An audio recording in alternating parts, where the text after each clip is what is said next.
Daniel in Texas been on hold for a long time. You guys hanging through in there. Daniel in Texas, what's up, man? Go ahead. Hi, James. Thank you for having me. Of course. You were you had a lot of really interesting calls today. The one that really stuck out to me was Joe getting a little more sassy than usual. How so? How was he sassier than usual? Well, I guess I'm just unacquainted with it. Okay, but what do you mean? But like kind of low key warning you to be careful. Yeah, Careful with that what you was say. totally a snake, huh? That was new to me. I haven't heard that Yeah. before. Yep. That was evil. So, yeah. Yeah. Interesting. And he pretended like he was wishing me well. Yeah. But No. later on, he's like, keep on calling callers, you neo-Nazi callers, as if I have any. I want you to. I want you to. What he wishes evil. And he has said celebratorily that he wants a terror attack or some racist so-called hate crime so-called to happen and for Hake and JLP to be blamed for it. When we're preaching, don't be angry. Don't do Wow. You know? What is he said that at another time? Yeah, he's like, it's gonna happen, and you guys' rhetoric makes it more dangerous for people like me to exist because he's black. He's part black, you know? Wow. So he's saying, mark my words, there's gonna be some violent crime that you guys inspire. What? Talk about a woman living in her imagination. Okay. Well, all right. Moving on. Yeah. Yesterday, I think it was either yesterday or the day before. You had a super chat asking, "Why is everybody talking about the Civil War all the dang time?" Yeah. And your response was something along. I'm paraphrasing, but something along the lines of the war is, it's a big deal, and it was kind of the end of freedom, in the country. And yeah, am I getting that right at all? That's part of it. That's a big part of it. Yeah, Okay. I also talked about the human natures thing, but yeah, I definitely said that was a huge turning point in the direction, I guess, of the country. It definitely changed a lot of things. The feds took over. Yeah. And my disagreement with that is we don't know the level of freedom you'd have in the Confederacy with a Confederate victory. Yeah. But we do know the level of freedom that you have in the Confederacy when the Confederacy is at wartime, and it's not a lot. Okay. But of course, how was the Union level of freedom? It wasn't much better because eventually it would have the draft.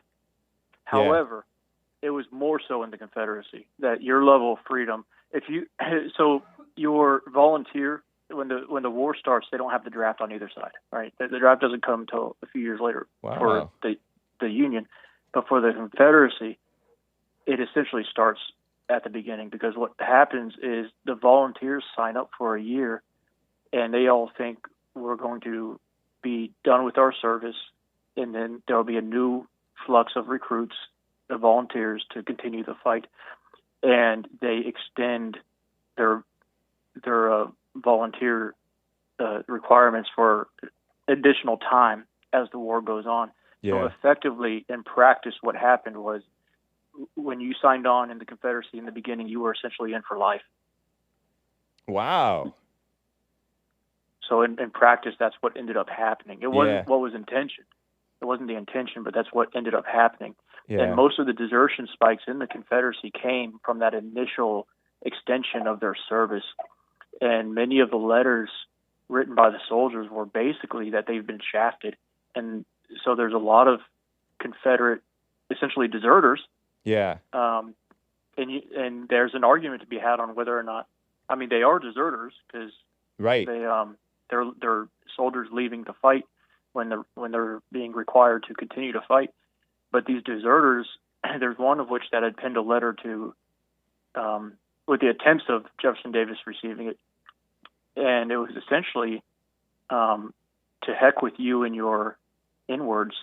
I'm going my way. Wow. Yeah. So there wasn't too much freedom to be had, but it's hard to know. The difference between wartime and peacetime. These things are hard to know. And also, another thing to keep in mind is that the peacetime military is not a fun military to be in either. There's a lot of court martials in peacetime military. So a lot of the begrudging soldiers in the Union Army remember what it was like during the peacetime era, and that includes the Confederates. And the Confederates during the peacetime era, many felt that their efforts were not reciprocated. Lee, in particular, oversaw many court martials when he was in the Union service. It was very disparaging work. And a lot of these things shaped the opinion of the Federals. So on both sides, there's not a whole lot of freedom going around. Right. During the war and even during peace. Exactly. Peace beforehand or peace afterwards, or both? I'm talking antebellum, so that's before the war and then during the war. Those two periods are what I'm talking about. And I'm not talking about Reconstruction, because everything changed after Reconstruction.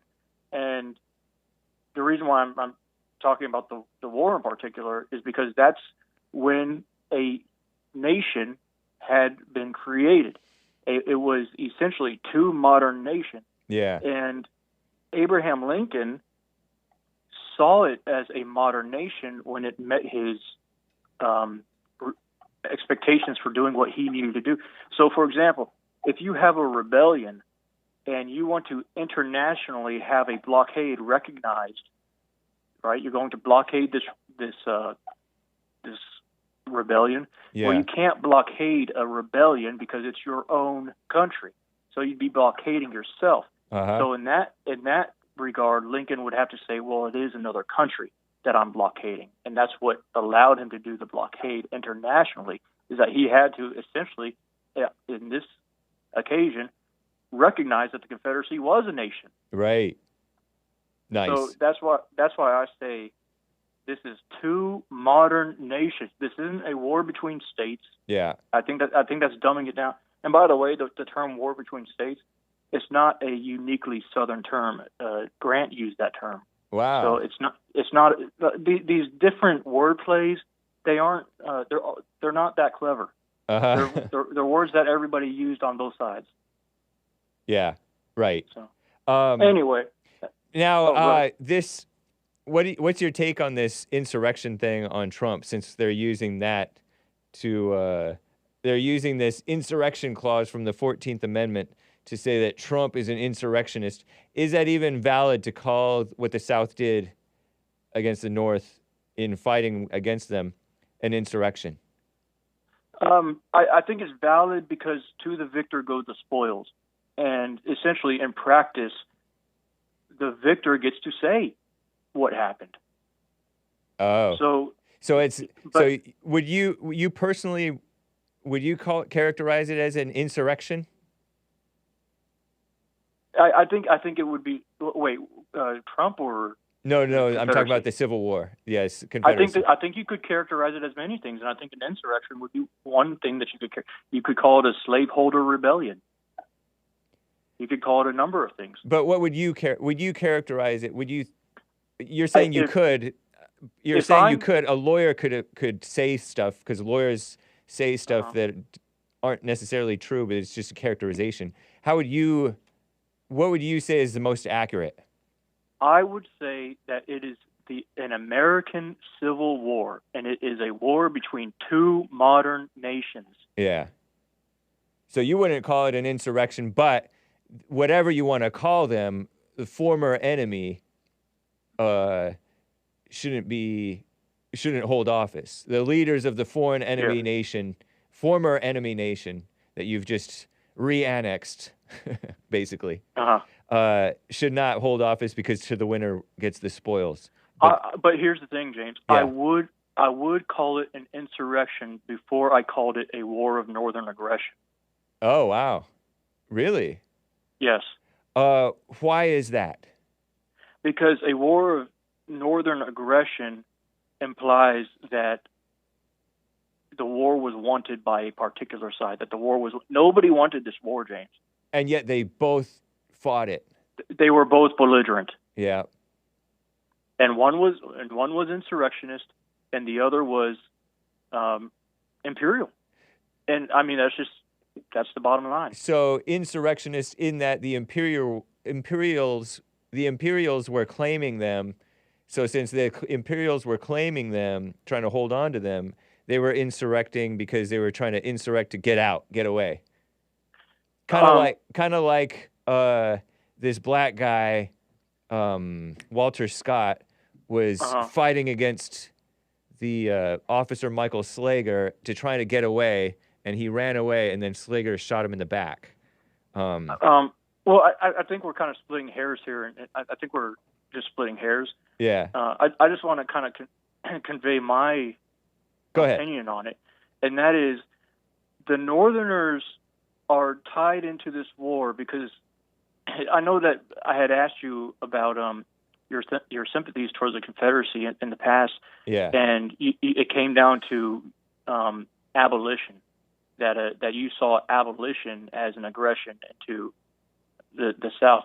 Well, the North saw slavery as a liability. Right. That if you have a slave rebellion, you can't fix it. You lose that country. It's a liability. Oh, okay. You lose that. Yeah, that's the argument that would come out of the Union. So the slaves, if they got up in arms, then it's too squirrely of a situation. Yeah. Because what happens, you can't fix it, right? If you have a slave rebellion, they take over, they kill all the slaveholders, and it's over. Right. You can't clean it up and then reconstruct that system because you cannot promise it won't happen again. Nobody's going to do it. Yeah. And that's what we've seen in other parts of the world, and that's the argument for abolitionists. It's not just, we want everybody to be free and kumbaya. It's a liability if you cannot care for these people and they have nothing to lose by killing you, they will do it. That's what's happening today. Yes. Here in South Africa and everywhere. We have these people who have no values. They hate their fellow countrymen, based on race, the lies of racism and all that. And it's a mess. Wow. Yes. And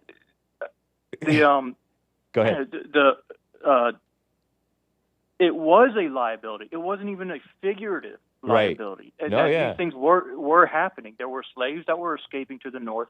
These Northerners don't want these people. Right. And the law at the time was a mandatory return of these slaves to the slaveholders. Well, that still puts the onus on you to resolve that when the slave escapes. Right. So during the war, the Emancipation Proclamation, the point was so that they wouldn't have to do it. During the war, the Northern troops were going into the Confederate areas, and these slaves in these liberated areas were attaching themselves to the armies.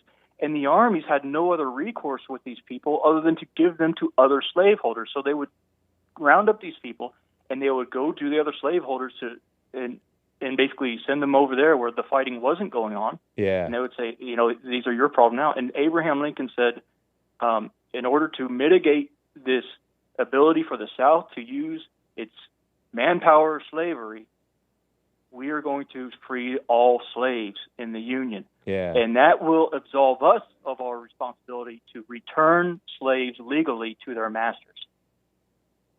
Now the slaves are attaching themselves to the armies. They don't have any masters to return them to. So now people like Sherman have to make deals with somebody who's the de facto leader of these slaves. Yeah. And the deal is to give them some lands and so that they will go away.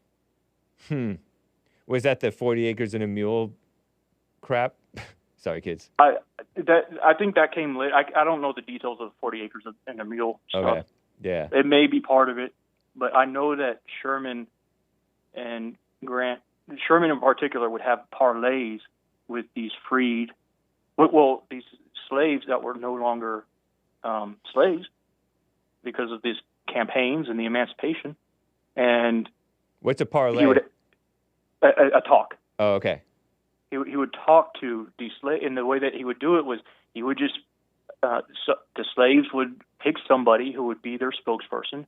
That person would talk to Sherman. Yeah. And Sherman would agree to give them something just to get them off his back. Yeah. Terrible. What a mess.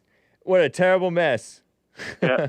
Well, thank you for the clarification. It's interesting hearing your take on this stuff. You know a lot, man. Yeah, well, thank you, James. Appreciate you, Daniel, in Texas. Okay. Bye. Bye.